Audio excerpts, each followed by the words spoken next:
Okay, this video is Does Diabetes Make People Stupid? The relationship between diabetes and cognitive impairment and dementia. And the sad truth is that diabetes does cause cognitive impairment in several different ways. We're going to talk about these. Also, a lot of diabetics or their families, I talk to them, and it's very typical. They'll say to me, oh, he's got diabetes, but it's under control. It's under control. And what that means is they think that by taking a medication, they've really got the disease under control and that they're doing well. And it also means to me that they're ignorant of the dietary approach to type 2 diabetes, whereby lots of type 2 diabetics are completely cured once they take on a low-fat vegan diet. Okay, so we're going to come back to this slide right here because it's kind of complex, but the point of it is the endoplasmic reticulum here, ER, has extensions that go adjacent to the mitochondria. These are called MAMs, mitochondrial associated membranes. MAMs, you can see it here, mitochondrial associated membranes right there. And at these sites, they'll focally release calcium, and it'll cause the entry of calcium through the mitochondrial calcium uniporter into the mitochondrial matrix. And that entry of calcium into the mitochondrial matrix is going to cause activation of 3 enzymes, the dehydrogenase enzymes, in particular this PDH, pyruvate dehydrogenase enzyme. And so what that means is when the enzymes are ramped up, they can more rapidly process the pyruvate coming into the cell. So glucose is in the neuron. Listen, we're talking about the brain now. So glucose is in the brain cell. It's metabolized by glycolysis to pyruvate. Pyruvate then enters the mitochondrial matrix, and pyruvate dehydrogenase decarboxylates it, takes a carbon off it, and then it can enter then it becomes acetyl-CoA, and it can enter the Krebs cycle. Okay, so the reason I'm going through all this is, the purpose of this is, you're walking down a path in the forest, all of a sudden there's a tiger, you're surprised, you got to act fast, think fast, and do a lot of things real fast. The brain cells, neurons, have to be able to go from nothing, resting, to extreme rapid activity very fast. And this is the mechanism how that is ramped up so quickly. It is the release of calcium from the endoplasmic reticulum into the mitochondria that quickly pops up these enzymes, and they can go. All right, so calcium in general is an on-off switch for a lot of things in cells throughout the body, but especially in neurons, calcium is a big deal, both in the cytoplasm to fire an axon potential, to release a neurotransmitter, and in the mitochondria to ramp up metabolism and produce ATP much more rapidly. Okay, and the reason this will end up being a big deal is, in the past, people thought insulin resistance was just a problem in the body, the skeletal muscle, the liver, and the pancreas. But it turns out insulin resistance affects these brain cells. And when these brain cells have insulin resistance, what that means, they do have glucose type 4 transporters in them. So like here's a GLUT4 transporter. It'll look like this glucose type 4 type transporter anatomy up here on the membrane. This has to go up to the plasma membrane to be able to get glucose inside. So the brain cells can't get enough glucose inside of themselves, and so they're not able to ramp up metabolism and make more ATP as fast as they normally should.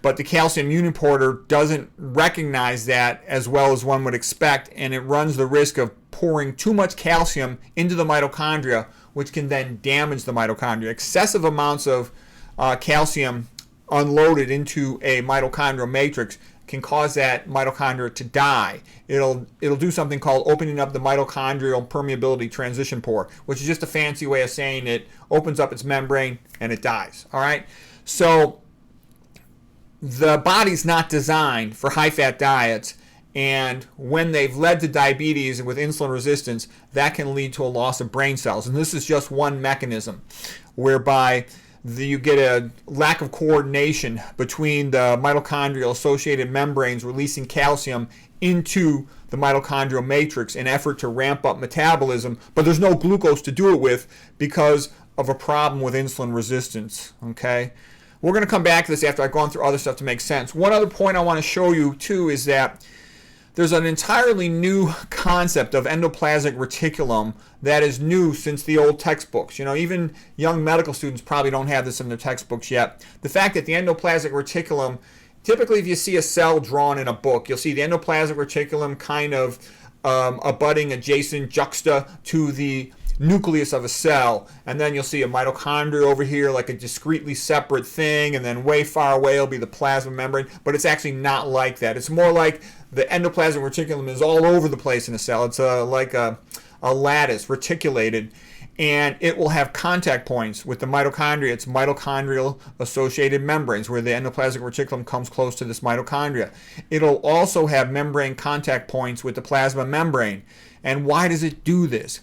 In the old days, if you look at the old textbook, it'll say a vesicle transports fatty acids from the endoplasmic reticulum to the plasma membrane, but it's not really like that. The key thing is that it'll just directly release the fatty acid into the plasma membrane, and that's called a flip, like a flip-flop mechanism. And that's highly relevant because we're going to see another example of that in just a moment. So this is fatty acid flip for sending a fatty acid. I made it yellow. That's kind of like characteristic color for fat. These are plasma membrane phospholipids. There's a phosphate. There's the two tails of the fatty acids. Plasma membrane fatty acid flip site. So where the endoplasmic reticulum contacts it, fatty acids can flip in there. Trust me, that's a big deal for diabetes. I'll show why in just a sec. Okay, so here's a typical story on diabetes. We're going to go through a little bit of backstory before we get to more of the new interesting stuff. And the emphasis of this talk is on cognitive impairment. I've given several other talks about diabetes where I talk about all kinds of other aspects of it. Like I recently gave one within the last month or so on advanced glycation end products. This lecture today is going to focus on cognitive impairment with diabetes and not so much on those other things. So all you got to do is type on the search button. You can see all these diabetes lectures if you're interested in it. So yeah, what I'm saying is the smart patient doesn't say it's under control with their pills. The smart patient says, I've become a low-fat vegan and I'm trying to cure it. So you'll increase your insulin sensitivity. Even if you still have to take some pills or insulin injections, you'll minimize those compared to otherwise. All right, so the typical course of events with diabetes is fat starts to accumulate in skeletal muscle cells, causing insulin resistance. Normally, after a person eats, most of their glucose, like 80% of it, will go to these skeletal muscles. They can store it as glycogen. It's a perfect location for it. As these accumulate fat, they become insulin resistant. They can't take up glucose. The liver starts taking up more glucose itself and storing some of it as fat. You get fatty liver. As the liver becomes more fatty liver, it becomes unable to sense blood glucose level, unable to then regulate how much blood glucose it is releasing as a result of breaking down glycogen or of making glucose from gluconeogenesis. So the person starts becoming progressively more hyperglycemic, especially initially with the muscles. They'll be postprandial after eating hyperglycemia. But as you accumulate more and more liver fat, then you'll have just hyperglycemia even while fasting. And eventually all this excess glucose, as well as the person is going to have more lipids in their blood as well. That's another story. We'll get into the hyperlipidemia component in a different lecture. But the fat will accumulate in the pancreas, and that will contribute to failure of the pancreas beta cells. Once the pancreas beta cells fail, they're needed to make insulin. The person just has more severe hyperglycemia and they have to be insulin dependent, and they start accumulating all these complications: diabetic retinopathy, worsening hypertension, myocardial infarctions from atherosclerosis, kidney failure, impotence, amputations, etc. So diabetes is a bad disease, but one of the most common things I encounter in diabetics is impaired cognitive function. Okay, now here's why I made a big deal about that flip-flop maneuver with regard to endoplasmic reticulum delivering fatty acids to the plasma membrane, okay, is that it appears that that is the mechanism by which dietary fatty acids get into the skeletal muscles. So this was a study by Anthony Gay and James Hamilton in 2020 called Putative Inhibitors of Fatty Acid Transport Across Membranes by CD36. Disrupt intracellular metabolism, but do not affect fatty acid translocation. That's a big statement there. Do not affect fatty acid translocation. So the point was this. They used inhibitors to block all the protein membrane transporters. Most things go across a plasma cell membrane only if they've got a protein to give them a channel or to transport them. And the point was, it didn't matter what you did with fatty acid transporters. The fatty acids just kept coming in on their own through the flip-flop mechanism. So bottom line, there was no way to block it. And that's why, if you have glucose, the glucose isn't going to get in that skeletal muscle cell unless the glucose type 4 transporter is there in the membrane like a channel to let the glucose through.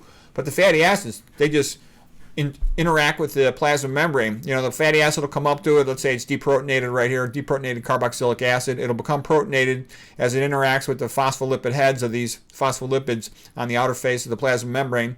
And then it'll intercalate itself into the plasma membrane, flip over, come into the inner leaflet, the interface of the plasma membrane, and then go into the cytoplasm. So that's how you can accumulate large amounts of fat after eating a high-fat meal inside your skeletal muscles. And these subsequently are going to inhibit electron transport, as we will see. And by the way, I mean, it's so obvious, because you see all this nonsense on the internet about high-fat diet, carnivore diet, keto diet.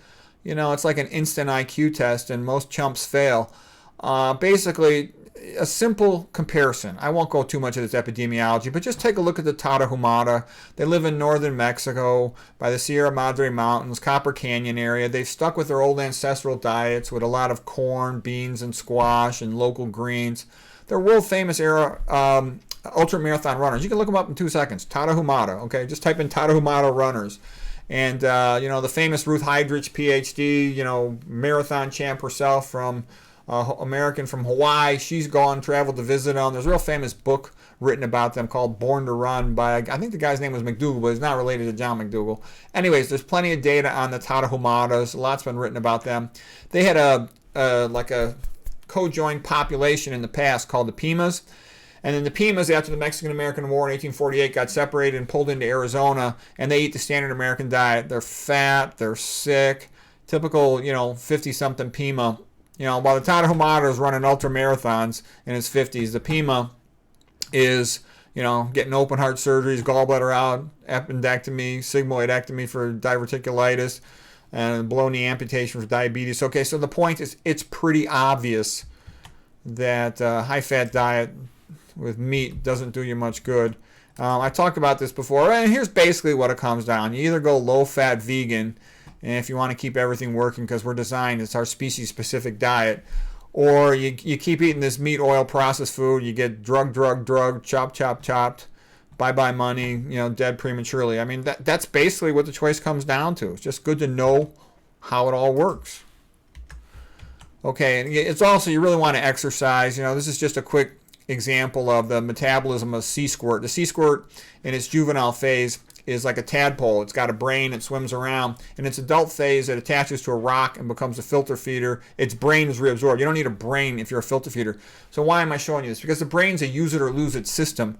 And in order to age well, a person needs to do some exercise, in general, for the most part. Usually the more the better to maintain their cognitive function. So one of the best things you can do to keep your cognitive function is exercise. We're designed to walk around and search for food all day in extended family and friend groups.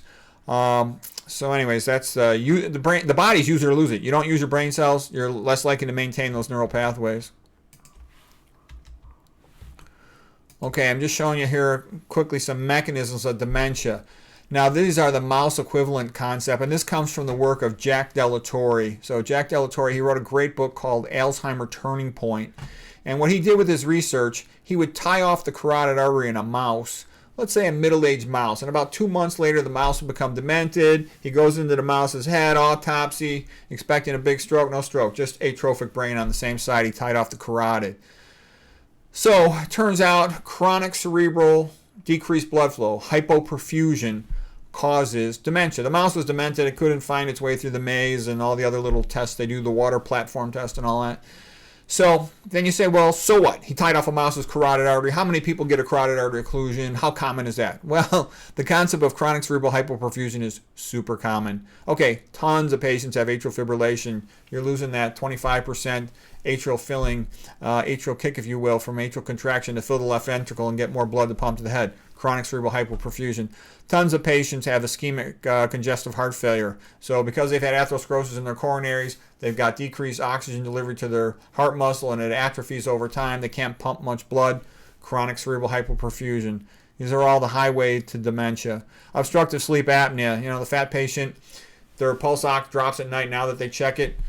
Chronic hypoxia at night. The diabetic, they used to stick themselves 3 times in the day now and not know what was going on at night. Now you put a continuous glucose monitor on them, checks their blood glucose at night. Lots of them are dropping their blood glucose at night, so their brain is hypoglycemic, not good. So a combination, a lot of them are fat. So they're got obstructive sleep apnea, making themselves hypoxic, and then they're hypoglycemic as well because they didn't adjust, they didn't give themselves the correct insulin dose. So they're double screwing their brain. Deprivation of both oxygen and glucose. That's OGD, oxygen glucose deprivation. Okay. Somebody's got hypertension. Typical hypertension patient is scared that the pressure is too high. Oh, my pressure was 140. Don't be so worried about 140. If I had hypertension, I'd be more scared of a low pressure than high pressure. And the reason I say that is if your pressure goes too low, you're underperfusing your brain. Why do you think your pressure was so high to begin with? Because that was what was necessary with your high-fat diet to get adequate blood to the brain. So the smart move is minimize your dietary fat, minimize your dietary sodium, and then your blood pressure will come down, and then your body's own blood pressure receptors, baroreceptors and whatnot, they're really good at doing stuff. The human body is a genius compared to us at getting stuff done. Imagine if you had to measure every single electrolyte and nutrient absorbed from your gut. That would be more than a full-time job. You couldn't do it, but our gut does it all day long, every day for our entire life. Tons of things like that. The body's good at doing stuff. It's a great machine. You just give it what it's designed for, and it works pretty well typically. Atherosclerosis in the internal carotid artery of the neck. That's the internal carotid artery. It's the one that goes up to the brain. That'll decrease blood supply to the brain. Chronic cerebral hypoperfusion. Aortic valve disease, aortic stenosis, narrowing, or regurgitation, where it's kind of coming backwards because the valve doesn't snap shut adequately. Chronic cerebral hypoperfusion. After coronary artery bypass graft surgery, cabbage surgery, for example, I stayed with my father in the ICU. They ran his pressure really low, like something like 85/60 for a while. And I asked the anesthesiologist, he said he didn't want him to bleed out through his anastomoses. Well, I worried about him stroking his brain. And my father came through it fine. He had no cognitive impairment from his open heart surgery, but still, it worried me. Okay, I can see why other patients who probably have more baseline cerebral atherosclerosis might get cognitive impairment. There's even a name for that called pump head. Now, other people will say, well, it's more likely to happen down the road after their cabbage, and not necessarily because of their cabbage, but because they have comorbidity risk factors. And that might be the case in a lot of patients, but still it makes the point. The comorbid risk factors are quite often not adequately addressed, if you will. Okay, severe anemia, that can be a problem. It's sort of a different topic. Increased demand, yeah, if you're doing things like caffeine, MSG, they can all ramp up the metabolic demand of a neuron. So then, now we're getting into a separate subject. I'll come back to that concept of metabolic demand, but chronic cerebral hypoperfusion, mouse equivalents, a very, very common thing. It's one of the key things to understand dementia. That right there, I've studied dementia for many years. That's a key concept. So we talked about sleep apnea patients. They put a pulse ox on them. They're dropping their sats at night. I've seen patients, dropping their sats into the 60s. Patients with diabetes tend to also have hypertension. They tend to eat high-fat diets. They accumulate atherosclerosis in the coronary arteries of the heart. Here's the thoracic aorta, ascending thoracic aorta, aortic arch, descending thoracic aorta. Here's the common carotid artery on the left side. Here's the external carotid artery going up to the face. Internal carotid artery goes up to the brain. And right here is where they form atherosclerosis first, right at the bifurcation. They'll also tend to form it in the middle cerebral artery right after a branch bifurcation right here. So atherosclerosis blockages is very common in diabetics, and these will decrease blood supply to the brain. Usually these aren't the main factor, initially, but they accumulate over time and can become a major factor contributing to impaired cognitive function. Okay, typical red blood cells about 7 microns in diameter. Typical capillaries about 5 microns in diameter. So the red blood cell has to deform itself to pass through the capillary. When a person eats a high-fat meal, the fat it functions like a bridging molecule, especially the LDL cholesterol. It sticks the red blood cells together. So now they're stuck together. The French word is rouleau, rouleau as in stack of coins. And so when the RBCs are stuck together, it's harder for them to pass through this capillary. So oxygen delivery to the tissues drops by about 15 to 20%.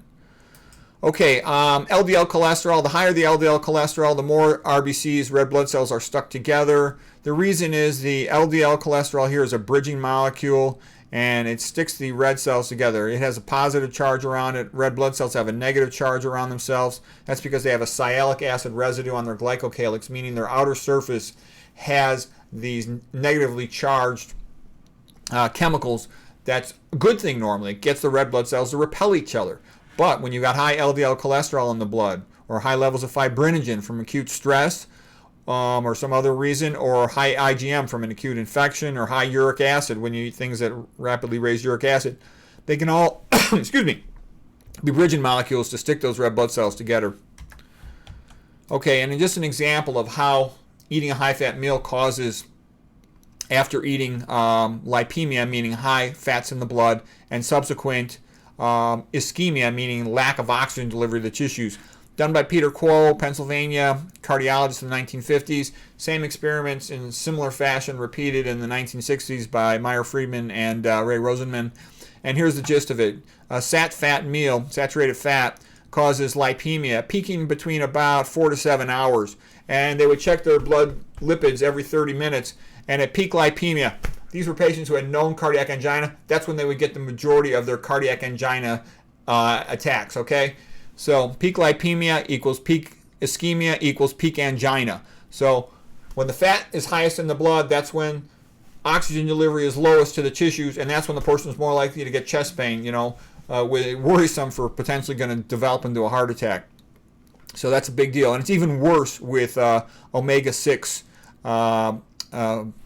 oils. They'll have an even worse effect, a more prolonged lipemia, a more prolonged ischemia. You feed them a carbohydrate meal, this green line, and it doesn't go up at all, okay? So, oh yeah, here I draw the red line to show the unsaturated omega-6 fats, and this black line is the primarily saturated fat meal. Okay, now here's something else. We had a whole lecture on this previously. Here's a normal capillary above. So here's the entry site to the capillary, this red arrow, the red blood cells here, curvilinear disc, kind of bent just a touch. They're then flowing through this capillary, coming out the other side here. This little oval is the nucleus of this spindle-shaped endothelial cell. They're typically orientated along the long axis of the vessel. So the RBCs flow through the capillary, and in so doing, they drop off their oxygen. These blue circles are oxygen going to this neuron to keep this neuron energized. Neurons burn tons of oxygen and tons of glucose. Okay, so this is the capillary basement membrane under normal circumstances. However, in diabetics and hypertensive patients, over time, this capillary basement membrane gets progressively more and more thickened, in part due to the high pressure, in part due to electrolyte abnormalities, in part due to advanced glycation end products. Well, as this capillary basement membrane gets thicker, you get less ability to rapidly deliver oxygen to the neuron. So what you're seeing here is, a good word in medicine is what I would call consilience. Consilience means not one thing, but a whole bunch of things add up together to cause one effect. And so what I'm saying here is high-fat meal, sodium, dietary sodium vasoconstrictor with accumulating progressive capillary basement membrane thickening. More and more you have a problem of less oxygen getting delivered to that neuron in timely fashion, putting that neuron at increased risk for having a mismatch between its metabolism might be up here and its oxygen glucose delivery down here.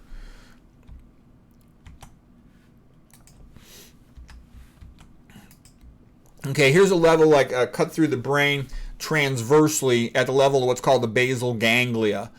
Okay, so the basal ganglia, GP is globus pallidus. Here's the putamen is the name of the structure here. The thalamus is right here. HAL, a guy named Hal, is like where your head, your arm, and your leg muscle tract, corticospinal tract fibers run. And the reason I'm showing you this is the hot spot for hypertension strokes. They're called lacunar infarctions. Lacunar means a hole. So you get little pop, pop, pop strokes right in here. I see tons of these every day. And that's mostly from hypertension. Okay, so the high pressure, when it's high, has an increased risk of causing strokes in this area. This anatomy kind of helps show it. So the pressure comes up this internal carotid artery going into the brain. It's kind of high. When the pressure is real high, it can cause atherosclerosis at the origins of these arteries. They're called the lenticulostriates. This is a lentiform nucleus here. This is the striatum, this region. So anyways, chronic high blood pressure predisposes to, they sometimes call it hyalinization, the hypertensive related atherosclerosis of these arteries, and it'll predispose to strokes in these regions. On the other hand, if you overtreat the pressure coming up is kind of low, and it might not get all the way to the top of the brain in as good a fashion as you'd like it to see. And this area right here, I put a skull and crossbones because this is the ventricles of the brain where the fluid is located. And this is called the peri means next to, so periventricular region. This is where you kind of have a tendency to get lots of silent strokes. On an MRI of the brain report, we would call them periventricular Flare is the name of the sequence, so we call them periventricular flare hyperintensities, most likely due to small vessel atherosclerotic disease, okay? And you see tons of these. I could see hundreds and hundreds of these in any given day. Lots of these older persons. In America, when a person's over 60, I expect to see a couple silent strokes. Now, don't get me wrong, there's a lot of people over 60 who don't have any, okay? And one of my friends is a neuroradiologist, and she worked in a hospital that was in the Chinatown area. And she told me that they were amazed at all these old Chinese people eating a rice-based diet, how young their brains looked. They didn't have much atrophy, didn't have hardly any silent strokes. It was a noticeable difference. Okay, so that's one of the things a starch-based diet can do for a person. So that was the point. When your pressure is too low, you might not adequately perfuse this central zone where there's not a lot of collateral arteries reaching it. This is called the periventricular white matter because it's the myelinated fibers. It's also called the deep white matter. The nomenclature at the level right here, the third ventricle, this is the basal ganglia level. At the level of the lateral ventricles here, this is the corona radiata level. Above the lateral ventricles, this is the centrum semiovale level, for what that's worth. The cerebral cortex is along the periphery. Cortex means bark, like the bark of a tree, so that's where you hear the word cortex. Okay, the normal course of events with metabolism is that glucose comes into the cell. It gets phosphorylated. That means putting a charge on it to trap it in the cell. It runs through glycolysis, becomes pyruvate. Pyruvate enters the mitochondria. This is the outer mitochondrial membrane, the inner mitochondrial membrane, and Krebs cycle runs in the mitochondrial matrix in the center of the mitochondria. The electrons and protons are sent to ETC as electron transport chain. OXPHOS is oxidative phosphorylation, and that's where most of the ATP is made. That's the normal sequence of events. Here's the same thing in a little more detail. Glucose made to pyruvate. When pyruvate is decarboxylated, meaning that CO2 is taken off of it, there's also two hydrogens taken off. And then a hydrogen is basically a proton and an electron. The hydrogen, protons and electrons are separated, and then these guys are going to be pumped out, the protons, into the intramembranous space. These electrons are going to run down electron transport. I'll show you a picture of that in a sec. Here is Krebs cycle, and basically the acetyl-CoA is a 2-carbon unit, feeds into the cycle. Then the CO2, two of them, 2 carbons basically, get blown off as a waste product when we exhale. And the cycle just starts all over again. That's what Krebs cycle is about. And this is Krebs cycle running in the forward direction, which is how it virtually always does in brain cells normally. Okay, outer mitochondrial membrane, just the anatomy of a mitochondria. Here's the intramembranous space, IMS, between the outer and the inner mitochondrial membranes. The green line is the inner mitochondrial membrane. That's where electron transport is, electron transport right here. And inside the matrix, that's where Krebs cycle is.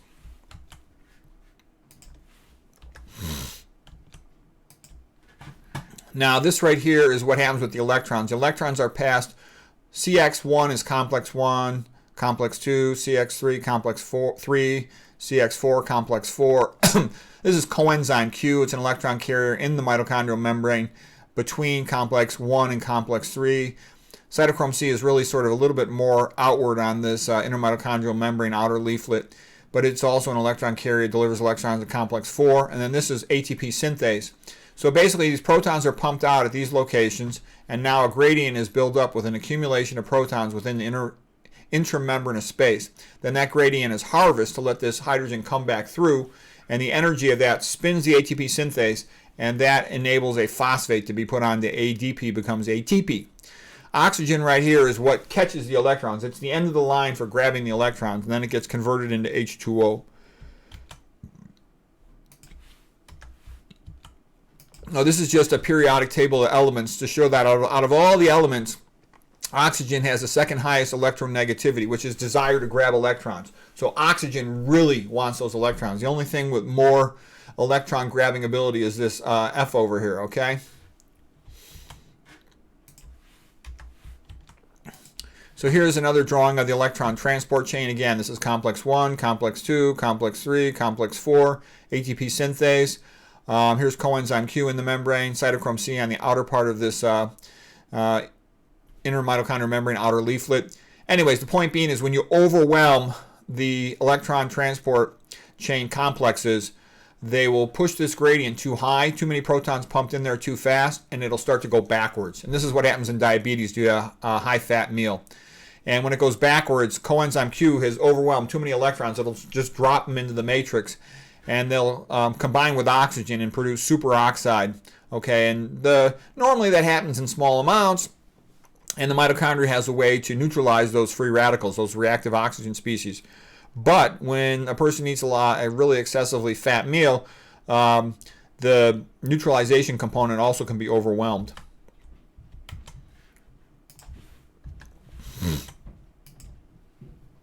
Okay, so here's showing how they're neutralized. The superoxide can get neutralized, so to speak, by superoxide dismutase, make it into H2O2, then catalase or glutathione peroxidase can make it into water. That's all good. But the risk is if you make too many of these superoxides, it can lead to a net effect of what's called a Fenton reaction, and they get converted into hydroxyl radicals, which can then undergo lipid peroxidation and trash and damage the inner mitochondrial membrane. That's CL stands for cardiolipin. Notice it's got 4 fatty acid tails.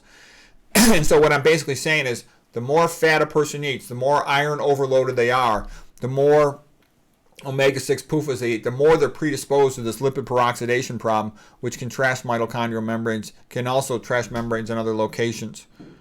So it's not good. And people sometimes say to me, why are you so negative about fat? It's because the more I study fat, the more I see you really want to kind of minimize it. Americans are eating way too much fat. It's causing insulin resistance, making them diabetic. It's causing obesity. It's predisposing them to lipid peroxidation and a lot of things related to that. The work of Yamashima, that Japanese neuroscientist, is interesting on a lot of the lipid peroxidation issues. We'll talk about that some other day. I've given previous lectures on that.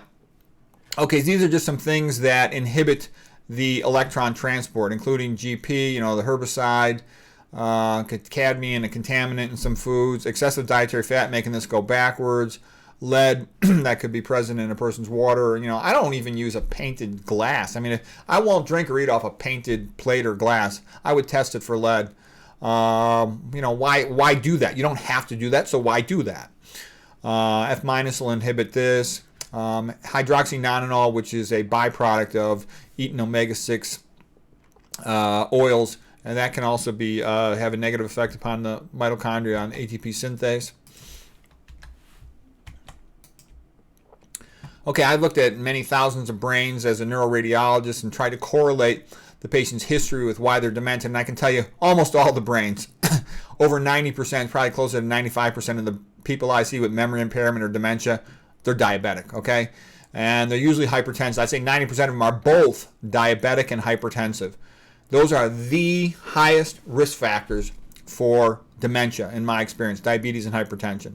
Some people will say atrial fib, but atrial fibrillation is it occurs, but that's more like a common risk factor for a big stroke, all of a sudden, infarct-related dementia.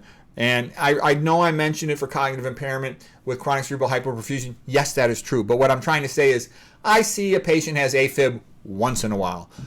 I see hypertension and diabetes all day long, every day.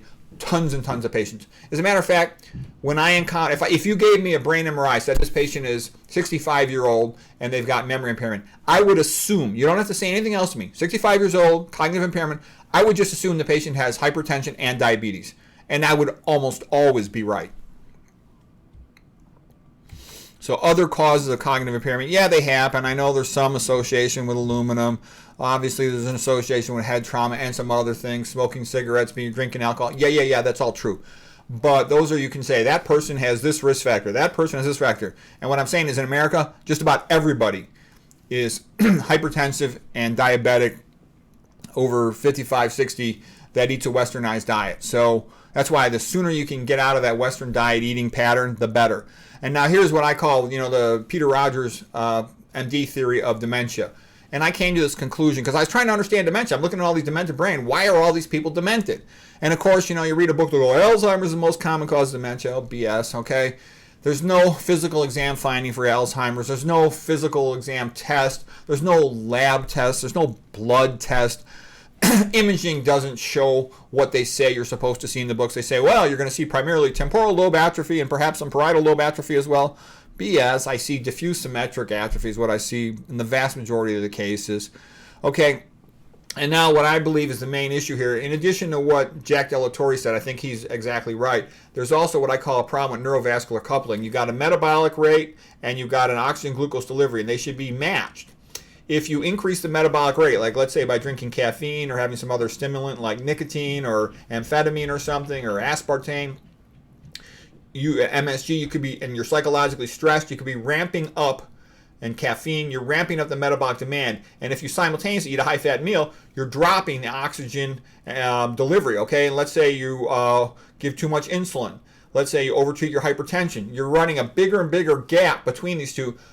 When these neurons don't have enough oxygen and there's too big a gap between what they're getting, oxygen and glucose delivery, and their metabolic demand, they'll start dying. It'll be a slow process. They go into apoptosis. That's why we see nothing on a brain MRI. We just see a progressively shrinking brain. And that's the most common thing I see, an atrophic brain with no other explanation for their cognitive impairment and dementia. Great thing about plants, lots of potassium and magnesium. Those are vasodilators. It increases the amount of blood going to the brain. Versus a typical processed food diet, tons of sodium. It's a vasoconstrictor. It clamps down on the arteries. The other thing, too, is we have a sequence on brain MRI called SWI, susceptibility weighted imaging. And I could tell you, you could show me a brain, and I could be across the room, and I could say, that guy's probably in the ballpark, 20 to 40 years of age. That patient's probably significantly older. And what am I getting at is I'll often see less vessels. It's not precise, and there are some exceptions to what I'm saying here, but I'll often see a markedly diminished extent of vascularity in some of these older patients. It's not always that way, but I've seen it enough times that I can say it is a characteristic finding of aging, that I'll see less vascularization of the brains on SWI sequence. Okay, antioxidants, yeah, you get those in plants. We talked about stimulants being bad, ramping up the lack of sleep also is a stress equivalent. And then things that are toxic, yeah, all these oils, the estrogenic chemicals, substance abuse. So there's plenty of other things that will contribute to cognitive impairment. And kind of the point I'm making here is it's not just one thing. It's often 10 things or more that are happening in the diabetic, and the diabetes itself is a terrible disease that causes cognitive impairment, but they've often got these other risk factors going on, and that's why they just crash and burn. And my attitude is, diabetics, get your act together as fast as you can before you end up cognitively impaired and just too mentally out of it to even understand what you have to do. It's not rocket science. Go low-fat vegan, exercise a lot, okay? That's what I would do if I had diabetes. The brain does not like to burn fat. It takes more energy to burn fat. There's a whole bunch of reasons why it doesn't want to burn fat. We're not going to get into all that, but bottom line, fat is not what the brain wants. It wants glucose. It can burn ketones in a starvation situation, but that's not what it wants. And the hippocampus, which is the memory center, is super sensitive to being deprived of oxygen and glucose. So that's bad, because it's often deprived of oxygen and glucose, and it does not tolerate it well. Okay, low-fat diets have been proven, a billion skinny Asian people don't lie, okay? A rice-based diet makes people skinny. Kepner treated like 19,000 patients with a rice-based diet, had incredibly good results. And it's been shown, Esselstyn put people on a low-fat, plant-based diet, and he's got the best results in the world for prevention of coronary artery disease. Dr. McDougall's been following patients for about 45 years with a low-fat, plant-based diet. He said the amount of fat in his diet is probably in the ballpark of 7%. Esselstyn said for his it's in the ballpark of 10%. That's a low-fat diet. I ate what I call the Spartan vegan diet, and the fatty percentage in the diet, the way I eat it, is probably around this ballpark, okay? Like McDougall or a little less even. It was super low in Kepner's version of the diet. A little bit about Asian diets. So East Asia includes China, Korea, Japan. Lots of rice is eaten in those locations. South Asia includes India. What I've seen from persons of Indian descent, and they told me about their diets, is they tend to have more oil in their diet. And that's one of the things that really surprised me, because when I think of an Indian guy, I know a lot of Indian male doctors. They're usually skinny, healthy guys. They're with it, okay? I think of them as being very healthy, but I was surprised when I had learned that there's a very high incidence of diabetes in persons of Indian descent from South Asia, and they also have a lot of heart disease. And, well, why is that? Even though they're relatively skinny. And I think my best guess after talking to them and sort of studying the problem, I think it's because they get a lot of saturated fat from their dairy, but that's not the main problem. I think the main problem is they eat a lot of fried food, the ones I've known and studied. And I think then you get into the whole Dr. Yamashima research on lipid peroxidation and how that can cause loss of pancreas cells. etc. I got Yamashita lectures, Asian atherosclerosis, diabetes, heart disease lectures. But the point I'm saying is the fried food, I think, is really making them a lot sicker than one would expect. Okay, and here's a list of their dietary patterns. So the typical American eats lots of fat from all their meat, for example, and they end up with a high risk of atherosclerosis. A lot of atherosclerosis in their heart and in their neck, their carotid arteries. Whereas Japanese population, they get a lot of intracranial atherosclerosis from hypertension and their high sodium intakes. But the South Asian Indians, they get surprisingly high amount of diabetes, and I think that's from the omega-6 oils, okay, causing injury to their pancreatic beta cells, contributing to their pancreatic beta cell injury. Okay. I'm going to talk a little bit about neurons here. Here's a normal neuron in the brain. Here's the cell body where the nucleus is located. There's nucleus. That's where the DNA is located. Here's the mitochondria making a lot of energy. In the cell body, you've got dendrites. So they receive signals from incoming from other neurons. If they fire an action potential, it's typically thought to begin at the axon hillock, right here where the cell body meets with the axon. The axon is long and tubular. These are blobs of fat called myelin, which insulate. It's kind of like the plastic around an electrical wire. And they speed up the rate at which an action potential can be conducted down to the axon terminal. This is where the neurotransmitter, NT for neurotransmitter, is located in these vesicles. And these vesicles then, when they're given a signal by calcium rushing into the axon terminal, they will fuse with the synaptic terminal membrane, fuse across the synaptic cleft, and they will then be bound to a receptor on the postsynaptic neuron, and they'll exert an effect on that. Okay, because we're going to talk about, brain damage to neurons in a sec related to diabetes, so just want to make that anatomy clear. This just shows some of the sodium channels right here that create the movement of electrical charge that'll depolarize the neuron, create an action potential, an electrical signal passing down that neuron. And then it'll cause calcium to be released in here. Now the neurotransmitter moves to the plasma membrane, fuses, and the neurotransmitter diffuses across the synaptic cleft. Neurotransmitter could be acetylcholine, it could be dopamine, it could be serotonin, could be GABA, could be glutamate, of course. Here's a typical synapse.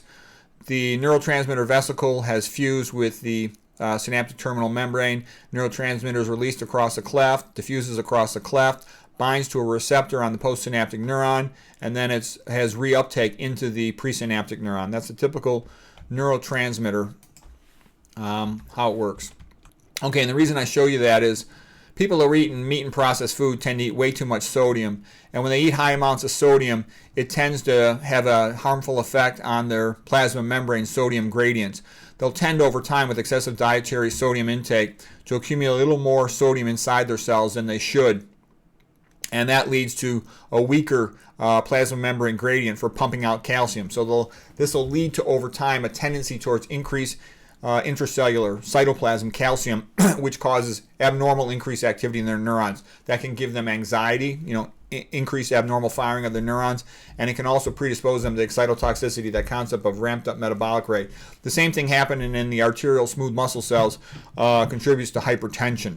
And, ionic gradients in all cells of the human body are a big deal, but they're especially a big deal in the brain cells. They use more than half of their energy to maintain these ionic gradients. And basically, if you're eating a real high sodium diet, you're messing up your ionic gradients throughout your body, so that's not a good thing to be doing for no reason. Dietarily, we're designed to eat high potassium and low sodium, but the typical American eats lots of sodium because it's in your processed foods, and your meat's often preserved with it or flavored with it, and low potassium. Potassium comes from plants. You also need magnesium. Magnesium is bound to ATP, so these reactions use ATP, so you're going to need magnesium there too. Magnesium is in the center of chlorophyll. I'll show you how it relates to ATP here in the next slide. Magnesium has a 2+ charge, and so it helps to stabilize the highly negative charges of the phosphate. So here's ATP, adenosine triphosphate. 1, 2, 3, triphosphate. Well, these strong negative charges, they're kind of like a bucking bronco. They want to get away from each other because the negative charges repel.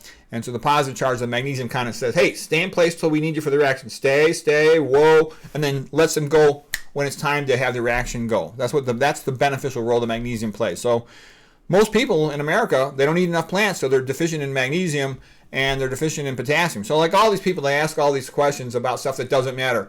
What about your good fats? What about your calcium? What about your protein? Forget about it. You're never going to be deficient in those things. What you actually are deficient in is dietary fiber, potassium, and magnesium. And how do you get all those things? Eat plant foods. Okay, here's just an example of a synapse in the brain where there is excitotoxicity. So this is the glutamate. It's about 70, depending what you read, 70 to 80% of neurotransmitters in the brain are glutamate. It's an excitatory neurotransmitter, meaning that it activates the postsynaptic neuron.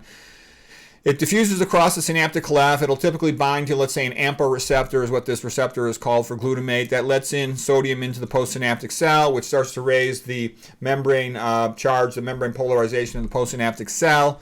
And then this might fire its own action potential. Magnesium actually blocks the other receptor for glutamate called the NMDA receptor, and that's a good thing because you don't want overactivation of the postsynaptic neuron. If you overactivate this neuron, stress causes more glutamate release, caffeine causes more glutamate release, stimulants cause more glutamate release. You don't want that. Okay, excessive dietary sodium can potentially lead to more glutamate release by leading to accumulation of calcium in the cytoplasm over here. You don't want excessive glutamate release happening because that can cause excitotoxicity. And we also talked about the fact, what I was just talking about is if you've got a problem with your mitochondrial associated membranes where you can't get enough glucose into this neuron, it's going to have a hard time. You can't get enough glucose in these neurons. They're going to have a hard time meeting their metabolic demands, and that can also worsen this process. Ramped up metabolic demand, less ability to make ATP. That's bad. That can lead to cell death, apoptosis. Okay, we're almost done here. Just a little more to tie this stuff in about why diabetes is so bad for the brain. Here is the hippocampus, the memory center. The joke goes, what neuroscience center in America has the most fat students? The hippocampus. Okay, stupid joke. The hippocampus is the memory center. CA1 is just part of the hippocampus. Very, very sensitive to being deprived of oxygen or glucose. Okay, now here's a super important point that everybody learns in the beginner books that glucose gets into the brain in large amounts. There's glucose type 1 transporters across the BBB, blood-brain barrier. These little, these are the glucose molecules, light blue, and they're coming across through the glucose 1 transporters. Okay, so far so good. The brain neurons also have glucose type 3 transporters on their plasma membrane that allow glucose to enter into the neuron. So here's the cell body of the neuron. Here's the the proximal neuron. Here's the axon. Here's the axon terminal. And then here's the synaptic cleft. Here's the postsynaptic neuron. Okay, but here's the point. These glucose type 4 transporters can't move up. They're stuck in the cell body cytoplasm. They can't move up to the plasma membrane in the context of insulin resistance. So insulin resistance isn't just something in the periphery. It also affects the central nervous system. And it affects these brain cells. And they cannot send their glucose type 4 transporters up to the plasma membrane in the setting of insulin resistance.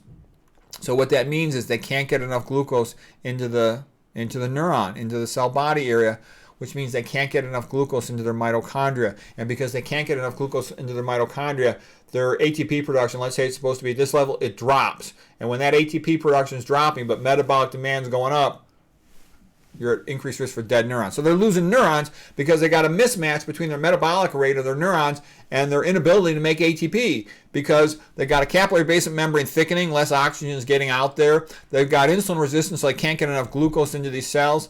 They're often hypertension, overtreating their hypertensive. They're sleep apneic. They're hypoglycemic because they gave themselves too much insulin. All these things combined for a perfect storm to start trashing neurons and making them progressively more cognitively impaired. And I can tell you, I talk to tons of diabetics. It's so common that they're cognitively impaired. It's not even funny. It's really sad. So the smart move is fix your diet while you got a chance to potentially save your brain. And I call it starving in the midst of plenty. So there'll be a big fat person, but the brain can't burn the fat, so that's of no use. And then it can't get enough glucose because of the insulin resistance. And so those brain neurons, they're screwed. Okay?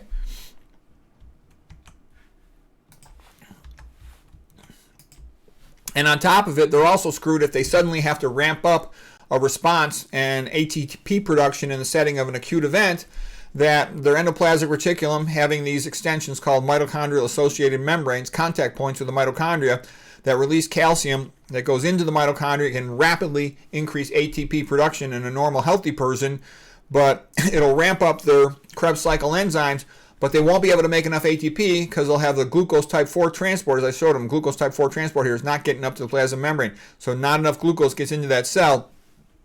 The mitochondria-associated membranes from the endoplasmic reticulum, they don't understand. Their job is ramp up ATP production, ramp up ATP production.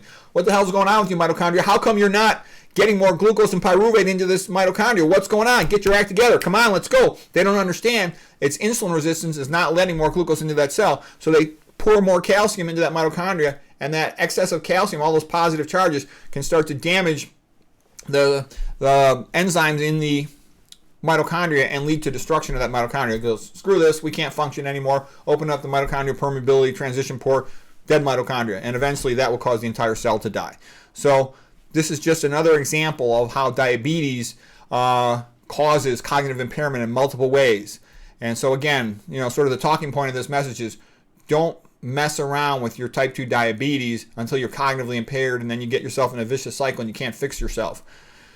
Go low-fat vegan as soon as you can in the conjunction with your healthcare provider to dial down your meds, which you'll need to come down your dosages, and maybe you got a chance, okay? It's worth a try, certainly. Lots of people have reversed it. So anyways, I thought that was interesting, the mechanisms of cognitive impairment with diabetes.